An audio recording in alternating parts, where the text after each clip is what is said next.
गधेला गांव का रहने वाला एक दलित लड़का टिंकू अपने घर पे था। तभी कुछ दबंग आते हैं और उसको पकड़ के ले जाते हैं कि चलो खेत पे काम करो। वो मना करता है, फिर भी उसको जबरन खींच ले जाते हैं, बांध के डालते हैं और जबरन खेत पे काम करवाते हैं। जी हाँ दोस्तों, नमस्कार, मेरा नाम है कुलदीप कुमार और आज हम आपके साथ एक कहानी लेकर के आए। ये कहानी जालौन जिले के गधेला गांव की है। गधेला गांव के रहने वाले टिंकू अपने गांव में मेहनत मजदूरी करके अपने परिवार का भरण पोषण करते हैं और उनके साथ ये घटना घटती है। उसकी एफआईआर दर्ज हुई, उसकी कॉपी हमारे पास है। इस घटना की सच्चाई क्या है, हम पहले जिन्होंने एफआईआर दर्ज कराई है उनसे बात करेंगे और फिर पीड़ित से बात करेंगे आखिर हुआ क्या। उसके बाद मैं आपको बताऊंगा कि इस घटना में क्या क्या हुआ है, एफआईआर के बाद अभी क्या है, किस हालात में पीड़ित अपने न्याय के लिए संघर्ष कर रहा है। हम बात करेंगे उनके भाई से जिन्होंने थाने में रिपोर्ट लिखाई है। आपका नाम क्या है? अमर सिंह। अमर सिंह जी, क्या घटना घटी थी?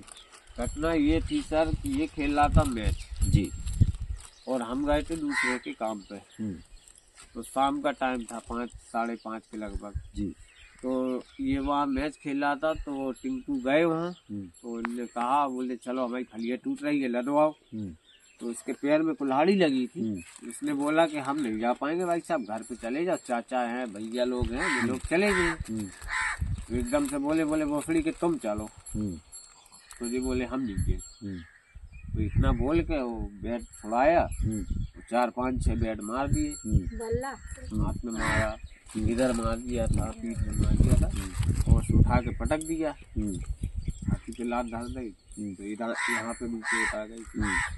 तो मारते मारते फिर गाड़ी पे लेके बैठा के हार पे ले गया।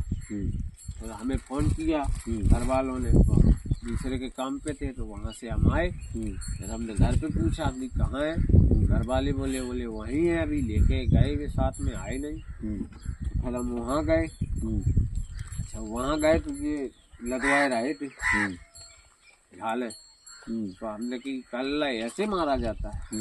बोले हाँ, जब तक हमारे जूता में दम है, जब तक हम ऐसा ही करवाएंगे। तो हमने कि ऐसा कब तक चलेगा? बोले जब तक दम रहेगी जूते में। तो आप सुन रहे हैं कि पीड़ित जो बता रहा है कि इस तरीके की धमकी कि जब तक हमारे जूते में दम है हम ऐसे ही काम कराएंगे। ये कहाँ का तानाशाही है?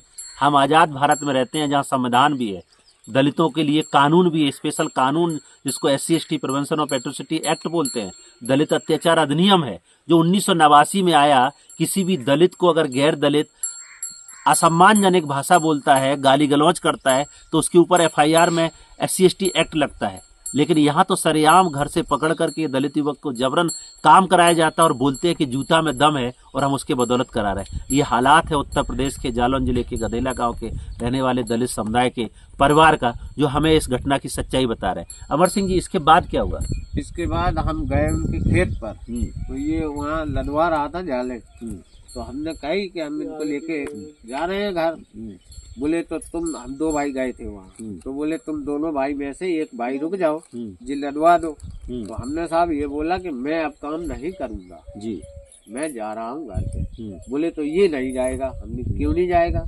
बोले जाओ नहीं, अबे तुम हमें मारेंगे। अच्छा। तो हमने साहब इन्हें छोड़ दिया। वो हम दोनों भाई अपने वापस आए। फिर इसके बाद हम चले गए सिरसा थाने गए। थाने में FIR लिखाया। हाल गाड़ी आई, सुजी मौजूदी जो मिले नहीं, वो उनकी लद गई थी फलियाँ। उन्हें छोड़ दो 9:30 पौने 10 बजे रात के, वो भी चले गए जालौन। फिर सुबह हमने FIR एक और दी जाए के, तब गाड़ी आई। मुझे सुबह उसी से पूछा टिंकू का घर कहाँ है? तो उसने झूठ बोल के पुलिस को घुमा दिया। बोले सर वो घर है। अच्छा, पुलिस चली गई, मौका मिल गया, ये भाग गया। भाग गया, पुलिस को गुमराह किया। हाँ। भागने के बाद 2 घंटे बाद फिर हमने फ़ोन किया तो दरोगा जी बोले हम गाँव ही में हैं। फिर 2 घंटे बाद ये पकड़ के गए। तो ये अमर सिंह जी हैं जिन्होंने ये पीड़ित के भाई हैं जिन्होंने ये FIR दर्ज कराई है। जो जिसके साथ घटना घटी है वो टिंकू भी हमारे साथ है, मैं उनसे बात करूंगा। आप थोड़ा इधर आइए। उमेश और टिंकू, इनका 2 नाम है, गांव में टिंकू बोलते हैं। टिंकू और लालू। अच्छा, टिंकू आरोपी है जिसके साथ ये घटना घटी है। उमेश के साथ ये घटना घटी है। उमेश, क्या मामला हुआ था? मैं मैच खेल रहा था वहाँ पे, तो वहाँ जबरदस्ती कर रहे थे मुझसे और गाली वाली देने लगे, मारा भी मुझे और ले गए काम पे वहाँ से। बस भज्जा गए तो आने नहीं दिया मुझे और भज्जा को भी उल्टे सीधे बोलने लगे और गाली वाली देने लगे। बस फिर हम वापस। तो जो आपको उमेश बता रहे हैं, क्योंकि इन्हीं के साथ घटना घटी, और टिंकू जिसकी मैं चर्चा कर रहा हूँ, टिंकू आरोपी है जिसने इनको पीटा है, जिसने इनको बंधक बनाया है, जिसने इनको मारा है। और उमेश जो बता रहे हैं कि हम तो क्रिकेट खेल रहे थे, वहाँ पे जबरन हमारे साथ उन्होंने कहा कि काम पे चलो। क्या हुआ फिर उसके बाद? मैं नहीं गया तो मतलब मार के दे गए जबरदस्ती। फिर 9-10 बजे मुझे छोड़ दिया था। तो इनकी इतनी दादागिरी है कि आपको जबरदस्ती घर से लेके चले गए। क्या बोल रहे थे? बोल रहे थे चलो नहीं मारूंगा, मैं जा नहीं रहा था, फिर भी जबरदस्ती मार के जबरदस्ती मार।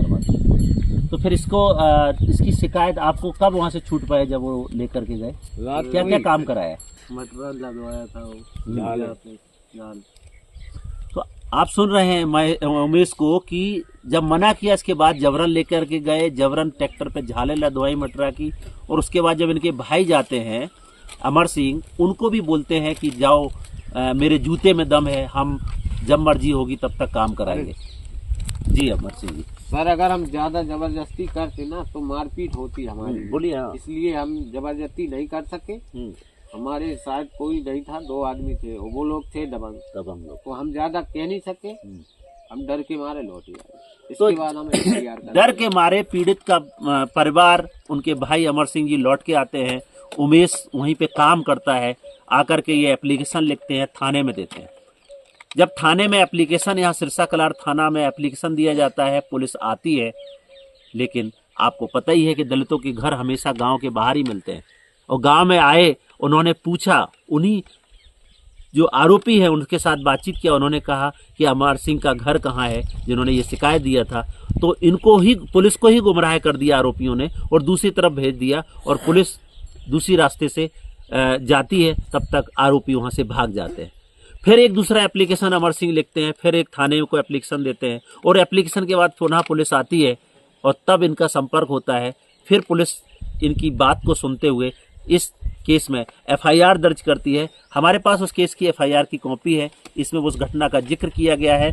ये 1 फरवरी 2024 को घटना पंजीकृत होती है, जबकि 31 जनवरी के दिन ये घटना घटती है। शाम के 5 बजे इनको पकड़ के लेकर के जाते हैं। 323, 504, 506, 374 और SC/ST एक्ट की धारा 3(1)(3)(1) के तहत मुकदमा पंजीकृत हुआ है। आप देख सकते हैं कि जबरन मजदूरी कराना, हालांकि अभी इसमें बहुत सारे सेक्शन पुलिस ने छोड़े हैं, क्योंकि जो एप्लीकेशन में इन्होंने बात कही है कि इनको बंधक बनाया गया है, इसके लिए SC/ST prevention of atrocity act में और भी धाराएं बढ़नी चाहिए, जो कि पुलिस ने अभी इसमें वो धाराएं नहीं लगाई। सिर्फ गाली गलौज और मारपीट की धारा लगाई गई है। SC/ST एक्ट की 3(1)(दा) और 3(1)(दा) सिर्फ गाली गलौज के एवज में इसमें दर्ज किया गया है, जबकि पीड़ित से जबरन मजदूरी कराई गई है, पीड़ित को जबरन बंधक बनाया गया है, वो धारा इसमें बढ़ोतरी करने की जरूरत है। शायद इस केस की जब चार्जशीट लगेगी, CO क्षेत्राधिकारी जब इसकी जांच करेंगे, तब इसमें उस धाराओं की बढ़ोतरी होगी। लेकिन फिलहाल अभी के हालात में इस केस की FIR दर्ज हो गई है। आरोपी कहाँ है अमर सिंह जी? अभी तक पकड़े गए? पकड़ गए थे सर, 20 दिन शायद 19 दिन जेल काट के बाहर आ गए। अब देखो चार्जशीट लगती है तब इसके बाद क्या होता है। तो अमर सिंह जिन्होंने FIR कराई है, वो बता रहे हैं कि पीड़ित पकड़े गए थे, कुछ दिन के लिए छोड़ के अभी बाहर आ गए हैं। ये पूरी घटना के बाद अभी क्या माहौल है? अभी तो माहौल शांत है। शांत है। वो चार्जशीट पहुंच चुकी है। अच्छा, आपको मिली अभी तक? हमें फोन आया था वकील साहब का। हाँ। बोले चार्जशीट आ गई है। हाँ।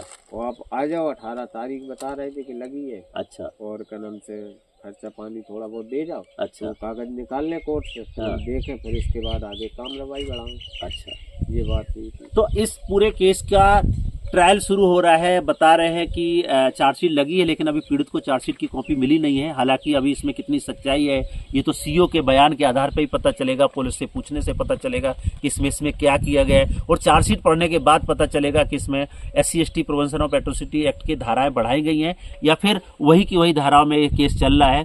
हालांकि इस केस को लेकर के पीड़ित परिवार न्याय के लिए संघर्ष कर रहा है। क्या अगर आपके ऊपर दबाव बनता है तो क्या आप समझौता करेंगे या केस लड़ेंगे? क्या आपका समझौता हो नहीं पाएगा, इसलिए नहीं हो पाएगा कि गांव छोड़ना पड़ेगा, मुझे रहना मुश्किल हो जाएगा। अच्छा, तो आप इस केस में लड़ेंगे? जब हमें गांव वैसे भी छोड़ना है, वही मारपीट करके छोड़ाएंगे तो हम वैसे ही छोड़ देंगे, तो इसलिए हम छोड़ेंगे क्या, तो लड़ेंगे ना। बिल्कुल। तो ये लड़ना चाहते हैं। मैं चाहूंगा कि इनके घर का एक सीन दिखा सकते हैं, क्योंकि इतने हालात में ये अपने गांव के बाहर पे रह रहे हैं, गरीबी के हालात में ये पूरा परिवार गांव के बाहर किनारे पे यहाँ पे रहते हुए तमाम गांव के घर के लोग जो यहाँ पे बैठे हुए हैं, जिनके साथ हम लोग बातचीत कर रहे हैं, क्योंकि एक बड़ी घटना है जिसने पूरे गांव में सब पूरे परिवार को हिला के रखा है। एक दबंगई का एक हद होती है, जिस हद को पार करते हुए लोग कह रहे हैं, क्योंकि ये सम्मान के साथ कैसे जी पाएंगे, जबरन आप उनसे इस तरीके से मजदूरी कराएंगे तो कैसे ये परिवार सरवाइव कर पाएगा। अमर सिंह जी, आपकी मांग क्या है, क्या चाहते हैं आप? हमारी कुछ सर मांग नहीं है, मैं तो लड़ूंगा जी, जब तक जिंदा रहूंगा तब तक लड़ने दे जी, बस देखेंगे क्या होता है आगे। और तो, सर मैं इसलिए लड़ रहा हूँ जी कि इनने ये धमकी दी थी जब हम इसको लेने गए थे कि जाओ यहाँ से, नहीं माता चोद घर भर को खींच के मारेंगे सुबह और तुमको भी काम पे आना पड़ेगा। अच्छा सर, कैसे काम चलेगा ये? बिल्कुल। तो ये पूरी लड़ाई जो है वो सम्मान की लड़ाई है, क्योंकि घर में आकर के धमकी दे रहे हैं और पूरे घर को खींच के ले जाने की बात कर रहे हैं, कह रहे हैं कि हम पूरे घर को खींच के मारेंगे, सबसे काम कराएंगे। आखिर आजाद भारत में रह रहे हैं, इतना अधिकार किसने दिया है? अगर हमें काम नहीं करना है तो हम मना कर रहे हैं, तो आप जबरन काम तो नहीं करा सकते हैं, क्योंकि हमारे देश में संविधान भी है ना, वो देश संविधान से चलता है, उनके दादागिरी से नहीं चलता है। जिस तरीके से पीड़ित को धमकाया गया है और बोल रहे हैं कि घर गांव छोड़ने की धमकियां दिया जा रहा है, पीड़ित परिवार लड़ने के लिए तैयार है, इसलिए क्योंकि ये सम्मान की लड़ाई है। चाहे कुछ भी हो जाए, हम अपने सम्मान से समझौता नहीं करेंगे, अपने हक और सम्मान के लिए लड़ेंगे। सम्मानपूर्ण न्याय चाहिए, क्योंकि हमें गांव में इज्जत और सम्मान के साथ रहते हैं। हम दलित हैं तो क्या हुआ, हमें बाबा साहब अम्बेडकर ने संविधान दिया, दलितों को सम्मानपूर्ण न्याय दिलाने की जिम्मेदारी संविधान की है, कानून की है, और उसी कानून में आस्था रखते हुए अमर सिंह अपने पूरे परिवार के साथ सम्मानपूर्ण न्याय पाने के लिए संघर्ष कर रहे हैं। अभी देखना इसमें यह है कि क्या क्या चार्जशीट में धाराएं बढ़ाई गई हैं या कैसे इनको न्याय मिलता है। ये कोर्ट कार्रवाई शुरू होगी, लेकिन एक पीड़ित परिवार न्याय के लिए संघर्ष कर रहा है। मैं इस वीडियो के माध्यम से जिला प्रशासन, खासतौर से वरिष्ठ पुलिस अधीक्षक, जिला समाज कल्याण अधिकारी, क्योंकि इस केस में SC/ST एक्ट का मुआवजा देने का प्रावधान है, पीड़ित बहुत गरीब परिवार है, उसको जल्द से जल्द आर्थिक सहायता दिया जाए, आरोपियों को पकड़ के पुनः जेल भेजा जाए, इस पीड़ित परिवार को सम्मानपूर्ण न्याय दिलाया जाए। आज की कहानी में इतना ही, कल फिर मिलेंगे, तब तक के लिए नमस्कार। जय भीम, जय संविधान।